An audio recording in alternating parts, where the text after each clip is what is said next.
नमस्कार, राम राम। आप सभी ने शास्त्रों में एक चीज तो सुनी ही होगी कि गणेश जी को कैसे गजमुख प्रदान हुआ।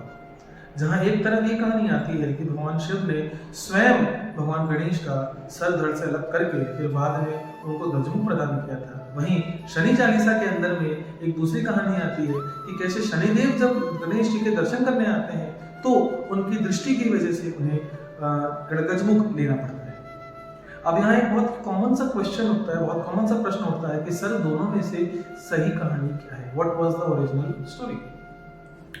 तो शास्त्रों की माने तो दोनों ही कहानियां पूरी तरीके से सही है। अब ये कैसे संभव है कि दो कहानियां एक ही चीज की हैं और दोनों कहानी सही है? तो इसका जवाब ये है कि जैसे हर चतुर्युग में हर कलयुग के बाद सतयुग आता है, वैसे ही हर हजारों लाखों चतुर्युग के बाद में ब्रह्मदेव का एक दिन पूर्ण होता है।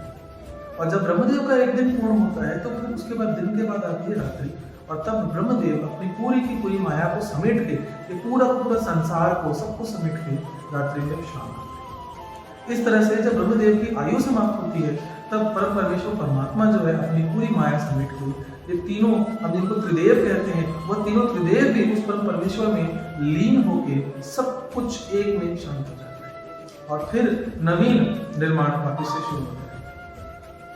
अब कहानी ये होती है कि आप किसी भी पुराण में, किसी भी शास्त्र में जब कोई कहानी सुनेंगे, पढ़ेंगे, तो हर कहानी जो है किसी न किसी ऋषि के द्वारा बोली गई होगी। फिर चाहे वो सुखदेव जी महाराज हों, चाहे शौनक ऋषि हों, चाहे स्वयं शिव जी कोई कहानी सुना रहे हो, माता पार्वती। हर कहानी जब भी कोई ऋषि सुनाते हैं तो सुनाने से पहले वो ध्यान करके उस चीज को देखते हैं कि क्या हुआ था, तभी तो सुनाएंगे। और जब वो ध्यान करके देखते हैं तो वो जिस समय का ध्यान करते हैं उस समय के अनुसार वो कहानी सुनाते हैं। कोई ऋषि किसी पर्टिकुलर चतुर्युग के बारे में देखता है तो उसमें कोई और स्टोरी मिलती है, और कोई ऋषि जब कहानी सुनाता है किसी दूसरे पुराण में तो वो किसी और ही चतुर्युग, किसी और ही समय की ध्यान करते हैं और तब स्टोरी में थोड़ा वेरिएशन मिलता है। बाकी आप यह देखेंगे हमेशा कि जो मेन स्टोरी है, समरी है, वो हर जगह आपको सेम मिलेगी। बस इंटरनल डिफरेंस आपको कहानियों में मिलेगा, और वो मिलना भी है क्योंकि जब एक ही चीज बार बार रिपीट होती है तो थोड़ा वेरिएशन तो आएगा।